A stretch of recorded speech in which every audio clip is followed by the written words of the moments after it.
দর্শক, ঢাকা বিশ্ববিদ্যালয়ে আছেন সহকর্মী মেহেদী হাসান, সরাসরি যুক্ত হচ্ছি তার সাথে। মেহেদী, ভোট গণনা কত দূর এবং এই ভোট গ্রহণ নিয়ে কারো কোনো অভিযোগ আছে কিনা আমাদের জানাবেন।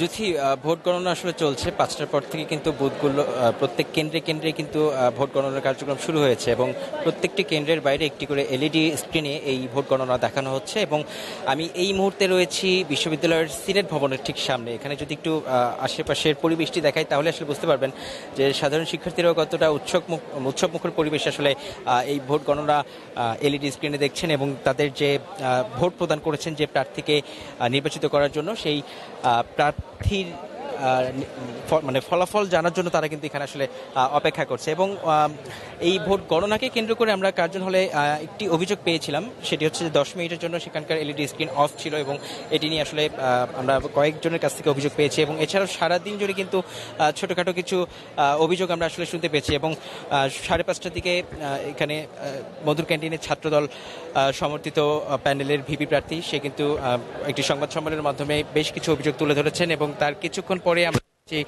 ঢাকা বিশ্ববিদ্যালয়ের যে ক্লাব রয়েছে সেখানে সেই হল ওটি একটি কেন্দ্র, সেই কেন্দ্রতে ছাত্রদল সমর্থিত প্যানেলের জিএস প্রার্থী হামিম সে কিন্তু যে সেখানে অভিযোগ জানিয়েছে এবং সেই অভিযোগটি হচ্ছে যে সাদিক কায়েম নাকি সেই ভোট কেন্দ্রে আসলে প্রবেশ করেছিল এবং এত নিরাপত্তা বা এত সুন্দর পরিস্থিতি তারা গুছিয়ে রাখার পরও আসলে এভাবে করে প্রার্থী ভোট কেন্দ্রের ভিতরে কীভাবে আসলে প্রবেশ করে এমনটি তারা আসলে অভিযোগ করে সেখানে রিটার্নিং কর্মকর্তার সাথে কথা বলে এসেছে। এবং রিটার্নিং কর্মকর্তা আসলে আশ্বস্ত করেছে যে এই ধরনের ঘটনা যেহেতু ঘটেছে, সিসি ক্যামেরা রয়েছে, সিসি ক্যামেরার ফুটেজ পর্যবেক্ষণ করে পরবর্তীতে তারা সিদ্ধান্ত আসলে জানাবে যে এই আচরণবিধিগুলো যে লঙ্ঘন করা হচ্ছে এগুলোর এগেনস্টে তাদের আসলে কমিশনের কি সিদ্ধান্ত সেই বিষয়গুলো আমরা জানতে পারবো। এবং যদি যেমনটি বলছিলেন যে এবার কিন্তু ঢাকা বিশ্ববিদ্যালয়ের যে ছাত্র সংসদ ও হল সংসদ নির্বাচনকে কেন্দ্র করে কিন্তু প্রায় 2000-এর কাছাকাছি প্রার্থী কিন্তু আসলে মনোনয়ন পেয়েছে এবং এটি কিন্তু ঢাকা বিশ্ববিদ্যালয়ের এই ডাকসু নির্বাচনের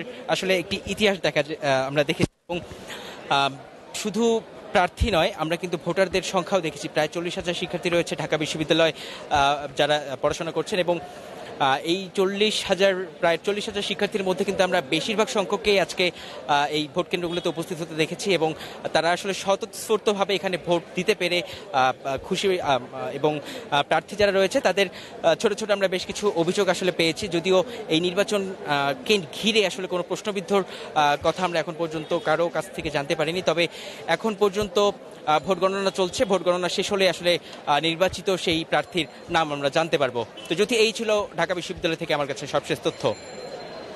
মেহেদী, আপনি আমাদের সাথে যুক্ত থাকুন, প্রয়োজনে আবারও আপনার সাথে যোগাযোগ করব। ধন্যবাদ।